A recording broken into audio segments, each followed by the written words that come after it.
kursda o'qib sizga pul qilishi o'rgatganmi yoki pul sanash o'rgatilgan? Narxozda o'qiganda men o'zi yaxshi o'qiganman. Narxozda mani bilim exchange uchun Xitoylarga jo'natishgan Univerosida. Narxozda o'rgangan narsam aynan o'zimni sferamga, o'sha korporativ boshqaruv deydi, aksiya va obligatsiyalar, qimmatbaho qog'ozlar bozoriga kirib kelishni boshlaganman. Chunki biz birinchi qaldirg'och bo'lganmiz va birinchi qaldirg'ochlar aynan biz shu sferada boshlaganmiz. Birinchi ishimiz. Demak, institutda faqat diplom olasiz xolos, bu gap noto'g'ri. Bu gap umuman noto'g'ri. Bu odam o'ziga bog'liq. Aynan o'zingiz qiziqqan, o'zingiz yoqtirgan sohangiz bo'ladigan bo'lsa, siz mazza qilib o'rganasiz va tatbiq qilasiz. Barchaga assalomu alaykum.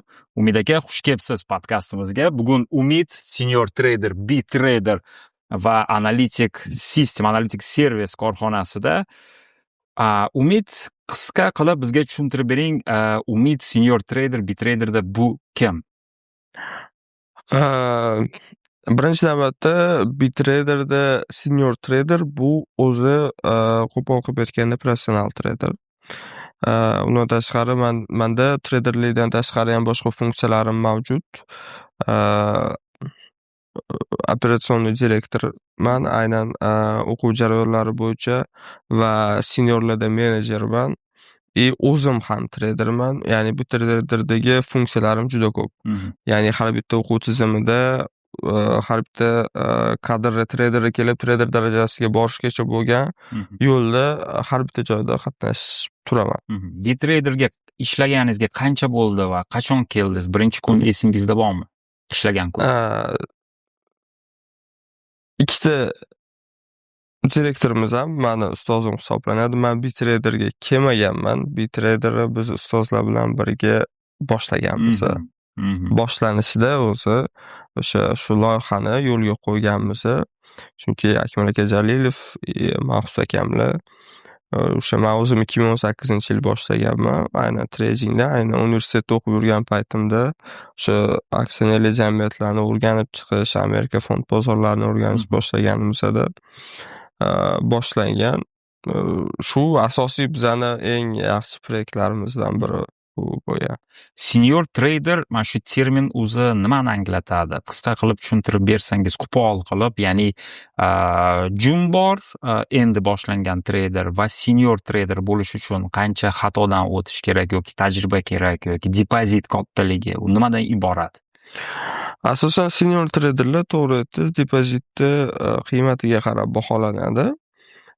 Trader qanchalik o'sha risklari, ya'ni savdolari o'xshashni boshlaganda o'sha seniorga aylanadi. Bu ham bir oddiy middle level hisoblanadi. Bu senior deganda o'zini o'zi boshqara oladigan, bozorda o'zini nonini o'zi topib olib chiqa oladigan va risklarga amal qilgan holatda savdo qila oladigan trader. Mana shu jun va middle eng boshlanadigan trader u $1000 bilan trading qila oladimi? O'zi bizda middle $1000 qiladi. 10,000 bilan. Vaqt kerak. 100,000 bilan. Vaqt kerak. Chunki har bitta trader mana bunaqa narsada qo'pol qilib aytganda, siz trenirovka qilayotganingizda zalda 15 kiloli toshni ko'tarishingiz mumkin. Lekin sizga sirasi qo'lingizga 150 kiloli bersa, siz o'sha travma olasiz yoki sportdan chiqib ketasiz yo'q qaytasiz. Hamma narsaga vaqt kerak. Siz lekin postepенно 15, 20, 30, 40, 50, 60 kilo olib chiqishingiz mumkin bo'ladi. Siz uchun trading bu istidodmi yoki intizommi? Men uchun trading bu iste'dodlilarning intizomi. Tushuntiringchi. Trading shunaqa sohaki, dunyoda eng qiyin sohalardan biri. Men uchun, men o'ylashim bo'yicha boshqa sohalarni bilmayman, dunyoda eng qiyini hisoblanadi. Va shu boisdan ham trader bo'lishingiz uchun iste'dod kerak. Lekin siz iste'dodli bo'lib turib, intizomni yo'lga qo'yishingiz kerak. O'shandagina siz trader darajasiga borasiz. Xuddi qo'pol qilib aytganda, Messi это iste'dod, Ronaldo это intizom. Shu trader uchun Messi bilan Ronaldo bitta bo'lishi kerak. O'shandagina trader bo'ladi. Reja, taktika, u hammasi ikkinchi daraja.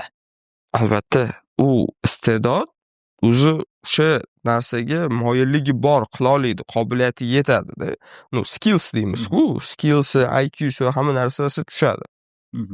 Endi o'sha siz misol uchun oddiy qo'pol qilib aytganda treyder tarbiyalash oson. Treyderni o'qitish oson, qanaqadir terminlarni nimadirlarni, lekin treyder tarbiyalash qiyin. Treyderni tarbiyalayotganingizda treyderni o'ziga yarasha yuragi bo'lishi kerak. Tushunasizmi? Riskka boradigan. Reelsga ketadigan video treyderni o'qitish oson, ammo treyderni tarbiyalash bu eng qiyini. Eng qiyini. Men любойni kelsin, xohlagan odamimiz o'qitib beraman 2-3 oyda. Lekin u treyder bo'lish bo'lmasligiga men javob bera olmayman. Chunki men uni xarakteri bo'yicha, psixologiyasi bo'yicha tarbiyalashim kerak bo'ladi. Endi biz 3-4 yildan beri aynan shu treyder tarbiyalab, treyder bilan ishlab, uni ko'z yoshini ko'rib, uni yaxshi kunini ko'rib, uni qiynalgan paytini ko'rib kelyapmiz. Endi yaxshi keyslarimiz bor. Bu borada shuning uchun har doim aytaman, treyderni o'qitish oson, tarbiyalash qiyin. Chunki yerda tama ego, xarakter, nafs, hamma narsa ketadi-da. O'sha narsani shunaqa jilovlashingiz kerakki, balansga olib borishingiz kerakki, o'sha treyder o'sha joyida o'sha sekin up qilish kerak-da. Bitraderda hozir siz mana top pozitsiyada ishlab kelyapsiz. O'zingizni konkurentlarini ayta olasizmi? O'zbekistonda nechta konkurent bor? O'zbekistonda men biladigan va tan oladigan bitta konkurent bor. Endi nomini ochiqlagim kelmayapti, to'g'risi. Lekin aksiya bozorida hozirgi kunda menimcha Bitrader biz shu o'ringa chiqdik. Sabab tushuntiraman. Ko'pchilik shunaqa o'ylashadiki, trader. O'zbekistonda ommaviy axborotda juda ko'payib ketdi. Trader bu har xil bozorda savdo qilinadi.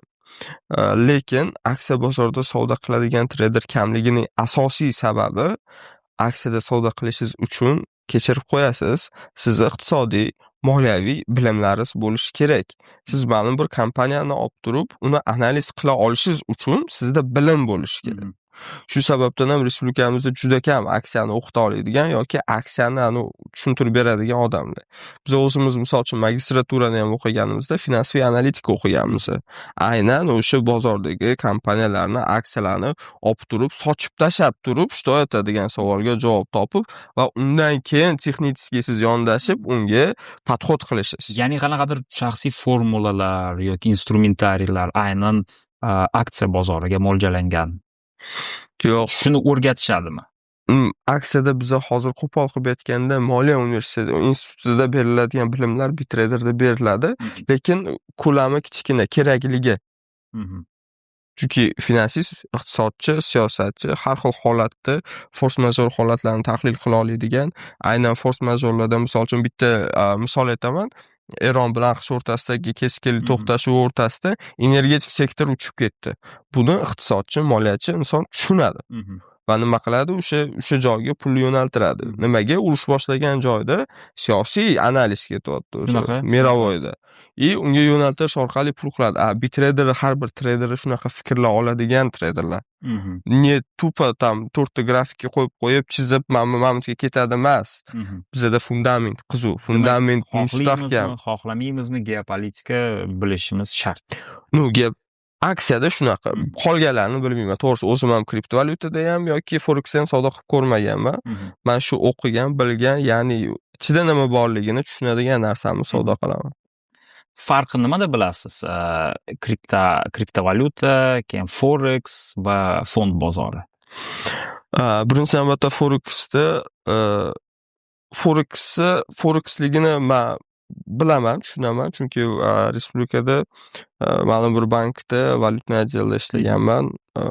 Yaxshi unda valyutani o'zim belgilardim va meni o'zim o'sha yerda ma'lum bir terminallar orqali chetdan valyuta olib, uni sotib olib, boshqa yo'lga sotib forex qilardim. Bu forex men uchun o'sha paytda yuridik, ya'ni men o'sha ma'lum bir moliyaviy institut, ya'ni bank orqali oldi-sotdi qilish orqali daromad qilardim. Men shuni forex deb tushunaman. Это юрлица. U yerda siz qaysi mintaqadan valyutani olib, qaysi mintaqada sotasiz. Bu ochiq bozor. Lekin jismoniy shaxslar o'rtasidagi valyuta ayirboshlash men unaqa darajada real rinokka olib chiqadigan brokerlar manimcha juda kam. Shu sababdan ham skam, ya'ni Forexda skam yoki tushib qolish darajasi juda ham yuqori. Hozirgi kunda meni o'ylashim bo'yicha aynan neformal, ya'ni riski baland bo'lgan rinoklar turiga kiradi. Kriptovalyuta hozirgi kunda kriptovalyuta nimaga tirik? Kriptovalyuta talabi evaziga tirik. Valyutaga o'sha mahsulotga nisbatan talab kuchli, lekin u mahsulotda fundament yo'q. Undan siz foydalanasiz, tashlab yuborasiz. Tashlab yuborasiz. Kriptovalyutada yaxshi kriptovalyuta ham, lekin kriptovalyutani ham to'g'risi men fundamental tomonlama tahlil qila olmayman. Shu sababda tushunmaganligim sababdan ham tegmaganim ma'qul deb bilaman. Chunki manipulyatsiya va volatilность juda ham kriptovalyutada kuchli. Kriptovalyuta menimcha 90% marketing orqali yashaydi va rivojlanadi. Hype'larda yashaydi. Pizza boshqa. Tinchlik kerak. Javob uchun rahmat. Bitraderda hozir mana yangi ilova chiqdi. 30%, 50% gacha yuqori daraja instrumenti, yana ikkita instrumenti bor. Konservativniy, ya'ni klassika va halol instrumenti bor. Mana shu 30-50% siz uchun qanchalik ko'p yoki kam deb o'ylaysiz? Yiliga foiz. 30-50% ko'p, kam yoki haqiqatga yaqin emas. Savol. Sizning fikringiz bo'yicha bu ko'pmi yoki kammi? Hozirgi O'zbekiston sharoitida 30-50% menimcha bu juda chiroyli sifralar. Menimcha bu normal. Yaxshidan ham ko'ra yaxshiroq hisoblanadi. Sababi endi men ham hozirgi kunda moliyachi sifatida banklardagi protsentli stavkalardan kelib chiqqan holatda bu narsani gapiryapman, chunki qayta moliyalash stavkasi bor, baribir inflyatsiyamiz bor. O'sha davlat iqtisodiyotiga o'zgarishlar, valyutani qadrsizlanishi bor.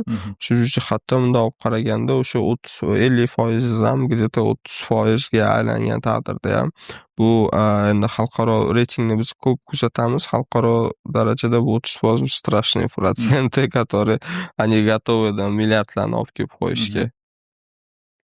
Hozir mana lockdowndan keyin qancha 5 yil o'tgani, koronavirusdan keyin 5 yil o'tgan, investitsiya mos vaqti sizning fikringiz bo'yicha hozirmi yoki oldinmi?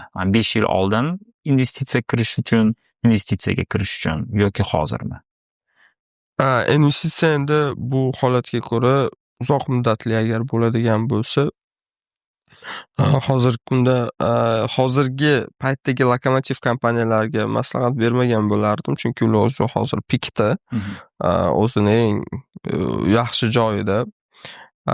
Eng yaxshisi bu startaplar, yangi loyihalar, yangi o'sha innovatsiyalarga yoki AI sohalariga, shunga o'xshagan boshqa sektorlarga ko'proq e'tibor qaratilsa, investitsiya uchun har doim yaxshi bo'ladi. To'g'ri, lockdown paytida aynan o'sha gigant kompaniyalar, ya'ni Lokomotiv, SPY 500 ichida bo'lgan barcha Tesla bo'ladimi, Nvidia bo'ladimi, barcha kompaniyalar o'sha payt narx pastga tushgan va o'sha payt qo'pol qilib aytganda biz narx pastga tushganda narx hozir skidkada deb aytamizda, skidka narxda olinglar degan taklif bo'ladi. Hozirda menimcha faqatgina shu yaxshi startaplar, yaxshi loyihalar agar chiqib qolsa, investitsiya qilgan ma'qul hisoblanadi. Menga hozir har kuni tushadigan savol, Bitrader bu piramida emasmi? Shu savolga javob qanday berasiz? Birinchi navbatda piramida deyilayotganda nima nazarda tutilayotganligiga bog'liq. Bitrader piramidami degan savolga Bitrader traderlarining oxirgi 1 yillik aniq statistikasi javob beradi.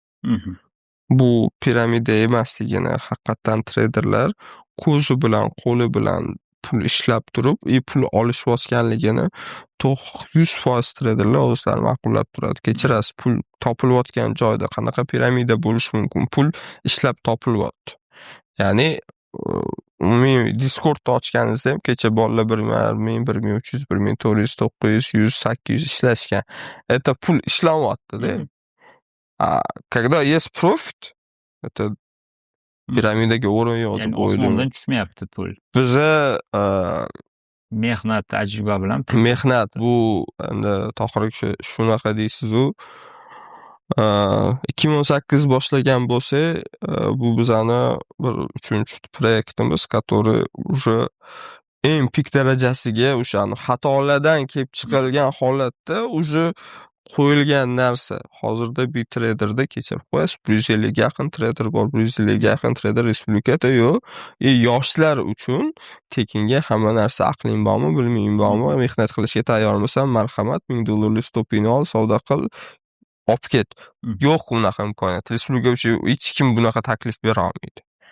150 ta trader bor bo'lgan hozirgi kunda kompaniya, men bilmayman, bir hype bo'lganda bor edi, lekin hypedan keyin o'zi prop shot menimcha hozir unaqa yirik kompaniya juda kam, ammo internetda juda ko'p takliflar men ayni Instagram, TikTokda ko'rib turaman. Prop shot, men prop hisobga $400 evaziga 100 minglik shot sotib olishingiz mumkin. Lekin uni ichida podvodniy kamen deydi-ku, challenge'lar bor, imtihonlar bor, boshqasi bor. Hamma barchasi kuyadi, mana shu joyda kuyadi. Yana borib boshqatdan $400 evaziga yana 100 minglik hisob oladi. U qanchalik nafs, u Это бизнес. Biznes. Это бизнес. Это tupо biznes, marketingga qurilgan, чтобы reklama orqali biznes pul qilish. Prop kompaniya bor, который sizga sotadi. Misol uchun e'tibor bergan bo'lsangiz, Bitrader prop kompaniyasi chetdan kelgan, misol uchun boshqa traderlarga prop bermaydi. Biza prop qachon beramiz, qachon kadrni tayyorlaganimizdan keyin kadr tayyorlash ham bo'ynimizda. Prop berish ham bo'ynimizda, ya'ni investitsiya ajratish ham bo'ynimizda, ish bilan ta'minlash ham bo'ynimizda. Siz aytayotgan proplar to'g'ri, ular sotib olasiz. Ular prop sotadi, slivach qilasiz, yana sotib olasiz, slivach qilasiz, yana sotib olasiz. Sizga o'xshagan 500 ta odam bo'lsa, bo'ldi, ular yashab yuradi siz orqangizda. Lekin Bitraderdagi asosiy katta mas'uliyat borda. Har bitta kelgan qora ko'zni siz rizqli, qanaqadir darajada soha egasi qilib chiqarib olishingiz kerak. Ham o'qitasiz, ham prop berasiz, ham tarbiyalaysiz. Tortib ketsa tortib ketdi-da. Rahmat, javob uchun rahmat. 3-chi blokka o'tamiz. Hayot, Toshkent va real gap. Qani ko'chada nima bo'lyapti? To'g'ridan to'g'ri savolim, Toshkentda erkak oyiga qancha pul topish kerak? Erkak hozirgi kunda men o'ylashim bo'yicha, agar bitta boquvchi bola bo'lsa, $2000 sredniy menimcha bu o'rtacha. Chunki Toshkent hayoti, men o'zim ko'p Yevropa davlatlarida, Xitoyda, ko'p davlatlarda bo'lganman. Toshkent hozir narx-navo bo'yicha yaxshi o'rinlarga ko'tarilib bordi. Chunki Yevropa davlatlari bilan solishtirganda hozirgi kunda o'sha ma'lum bir Yevropa davlatlarini, ya'ni gigant Yevropa davlatlarini yashash tarziga chiqib oldi. Shu sababdan ham Toshkentda yashash ozgina og'irlashmadi, qimmatlashdi. Xo'p, $2000 topib turib, shu $2000 agar oyliga oladigan bo'lsa, undan investitsiyaga qancha foizi bo'lish kerak? $2000 topadigan odam menimcha ma'lum bir har bir holatda har oy menimcha o'zi qiynalmagan, ya'ni oiladan orttirish. Chunki bola chaqasi bor odam bilamiz, uning bog'chasi bor, boshqasi bor, qiyinroq ozgina. U ham investitsiya hisoblanadi. Uni ham o'sha bolaga qilingan investitsiya qilib ajratib olib, yana bir $2250 $200 shuni ajratib qanaqadir investitsiyaga 10-15% ajratib qo'yilsa, menimcha ma'lum bir vaqtdan keyin yaxshi hosilini beradi. Agar yiliga biz kalkulyator bilan hisobladik, oyiga $200 investitsiyaga ajratib turib, 7 yil davomida bizani visokodohodniy paket bilan Bitraderdagi 60 yo 70 ming dollarga aylanadi. Shunaqa. Chunki bu narsa Amerikada bitta case bor. Har bir pensiyaga chiqquncha u yoqda ma'lum bir statistika olib borilgan. Mana siz kompaniyada ishlaysiz, kompaniyangizning aksiyalari bor. Siz stock marketda o'sha kompaniyangizning fondli rynokda savdo qilinadi. Siz 17 yil ishlasangiz u kompaniyada, o'sha oylagan plus olayotgan oyligingizni 20% kompaniyaga reinvestitsiya qilish jarayonida ular o'sha pensiyaga millioner bo'lib chiqishar ekan Amerikada. 17 yil, lekin bu hayotning yarmi. Da. Ну, уже millioner bo'lib Mhm. chiqishar ekan. Shunaqa statistika olishdi-da yaqinda. Mhm. Yoshlarimiz hozir nimaga ko'proq xato qilyapti? Qaysi yo'nalishga noto'g'ri kirib ketishyapti? Endi yoshlarimiz deyilganda hozir hamma yoqda yugurib yurgan gap bor, zoomerlar. Mhm. Zoomerlardan ham o'tdi, adashmasam. Yoshlardagi xato, kamchiliklar hammani o'zini hayoti bor, hammani o'zini tasavvuri bor.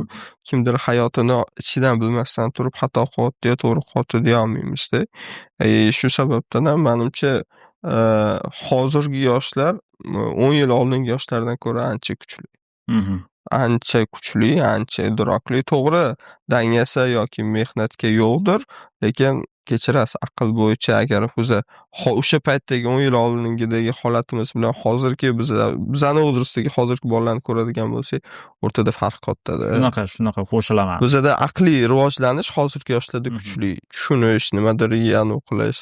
Bitta tilni olsak, ingliz tili Da. qanchalik darajada hozir hamma IELTS'larni topshirishga men 5 ketdim, lekin ko'rib statistika. Ota-onalarimiz aytish bo'yicha dangasalikka to'g'ri, dangasa, o'yin qaro, boshqa narsa, lekin aqlli. Yoshlar men havasim keladi. Hozirgi yoshlarga ancha kuchli, hozirgi yoshlar. Shaxsiy fikrga o'tamiz. Bu so'nggi blogimiz. Siznikicha erkak kishi 30 yoshgacha nimaga erishish kerak? Nimaga erishgan bo'lishi kerak? Sizning fikringiz bo'yicha. 30 yoshgacha erkak kishi nimaga erishgan bo'lishi kerak? Zo'r savol. Birinchi navbatda bu oilasi bo'lishi kerak. Endi mening tadbiqimda oilasi bo'lishi kerak. Moliyaviy taraflama men qanaqadir nimadir bo'lishi kerak deb ayta olmayman. Erkak kishini peshinada yozilgan 50 yoshda berishi mumkin, 60 yoshda berishi mumkin. Bu bizning rizq, bizning qo'limizda emas. Lekin asosiy vazifasi shu oilasi bo'lishi kerak. Eng katta boyligi o'sha bo'ladi. Harakatdan to'xtamasa 30 bo'ladimi, 35 bo'ladimi, 45 bo'ladimi, 50 bo'ladimi, hammaga har xil beriladi-da. Aka baribir hammaga 30 yoshga kelganda men boy bo'lasan degan narsa bo'lmaydi, lekin erishilishi kerak bo'lgan narsa inson har doim harakatda bo'lib turib, qo'pol qilib aytganda uyi baribir qanaqadir mashinasi bo'lishi kerak. Demak, 30 ga qarab oila bu baza, bu fundament. Bu fundament. Bu 30 da bo'lgan oila bu o'sha kelajakka investitsiya boshlanadi. Moliyat sifatida qaraganingizda o'zi 35-40 ga ketib qolib oila qildingizmi, kechirib qo'yasiz. Siz oxirgi 20 yilingizga investitsiya qilgan bo'lasiz, investitsiya rohatini ko'ra olmay qolishingiz darajasi baland. Shuning uchun akalarimiz ko'p aytadi, vohli uylan, vohli uylan, vohli uylan, что bolalaring ertaga senga tezroq bo'ladi. To'g'ri, ular ham как investitsiya farzandlar. Yo'q, bu kechirasiz, investitsiya, bu o'ta chist investitsiya.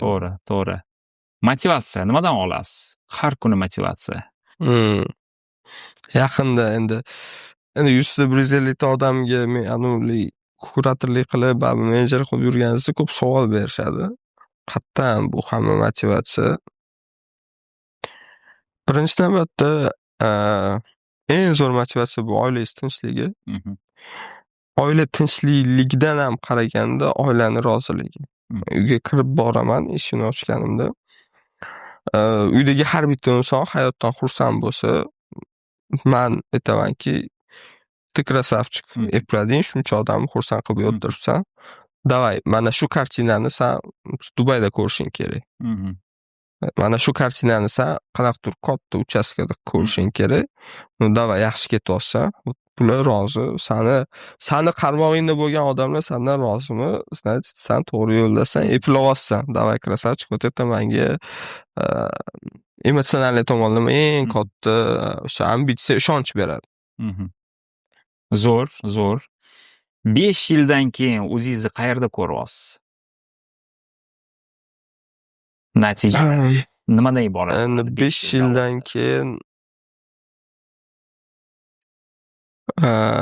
trading это irratsional rynokda. Shu biz qo'rqamiz. Traderlar 5-6 yil oldin deyishganda sekin qilamiz-da.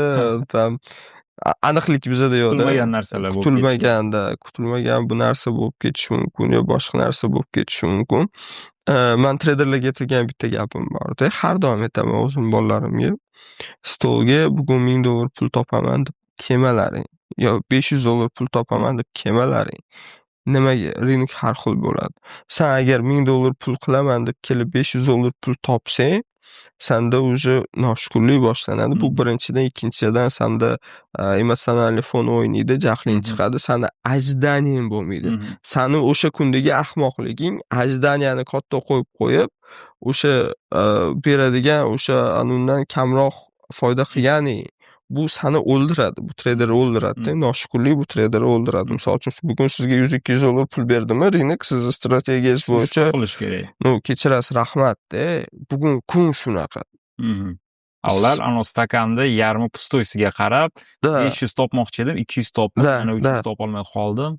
Shunaqa ular urushib qoladi. O'sha joyda o'zi ketib qoladi. Yo, men 1000 qilishim kerak-da. Yo, kechirasan. Bu rinok, bu seni xohishlaring rinok uchun bu hech narsa emas. Demak, psixologiya to'g'ri. Bu juda kuchli narsa. O'zini dizmoral qiladi. Именно dizmoral olib keladi. Plyusda sen shukur qilmaysan, yo dizmoralda menimcha qilishim kerak. Ko'chada har kim $200 kuniga topish, bu menimcha yomon emas. Juda yaxshi bu. Aka, bu hozirgi kunda o'zimiz respublikada katta holat, katta summa. Blitz so'nggi blogimiz. Qisqa savol, qisqa javob. Ha yoki yo'q, yoki men bergan testdan bittasini tanlaysiz.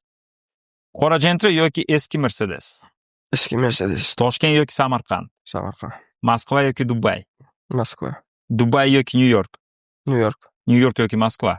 New York. New York yoki Toshkent? Toshkent. Toshkent yoki Monte Carlo? Toshkent. Okay. Mercedes yoki BMW? No, Mercedes. Lipyoshka non yoki buxanka non? Lipyoshka. Osh yoki shashlik? Osh. Mastava yoki sho'rva? Mastava. Somsa yoki lag'mon? Somsa. Choy yoki kofe? Kofe. Ko'k choy yoki три в одном? Три в одном. Okay. Dollar yoki so'm? So'm. So'm yoki bitcoin? So'm. Naqd pul yoki karta? Karta. Investor bo'lish yoki trader bo'lish? Trader bo'lish. Okay. Risk qilish yoki kutish? Risk. Blondinka yoki brunetka? Farqli. Boy lekin yolg'iz yoki o'rtacha lekin baxtli? O'rtacha baxtli. A как же оно uchun men o'zimni BMWga o'tirib olib, grustit qilaman, u Reels ko'rganmisiz? Bu mayli, u shunchaki lirika savolim. Bu sizni tanlagan fikringiz. Yo'q, men aytmoqchi bo'lgan narsam aka, treyderlar negativ va pozitiv energiyasini yonidagi odamlar oladi. Treyder yolg'iz bo'lib qolganda, treyder o'zini o'zi o'ldiradi. Depressiya, stress. Treyderga har doim mana chiqarib yuborish uchun yon atrof kerak. Oila, baxtli, chalg'itadigan boshqa. Endi meni tushuncham, kimdir bordir, men одинокий волкman, такой zo'rman deydigan, lekin meni nujdam shunda. Menga eng asosiy rolni o'shani o'ylaydi. Kurash yoki boks? Kurash. Trenajyor yoki crossfit? Crossfit. Futbol yoki PlayStation? Futbol. Futbol. Futbol yoki KS? Futbol. Okay. Ertalab 5 ta turish yoki kechasi 2 gacha ishlash? 2 gacha ishlash. Kitob yoki YouTube? YouTube. YouTube yoki Instagram? YouTube. Uy sotib olish yoki ijarada eski yashash? Sotib olish. O'zingizni biznesingiz yoki yuqori takoy maoshli ish? O'zim biznesim. $1 million tez yoki sekin ishonchli 100 ming? Ishonchli 100 ming. Podkast uchun rahmat. Sizga ham rahmat. Yaxshi savollar bo'ldi.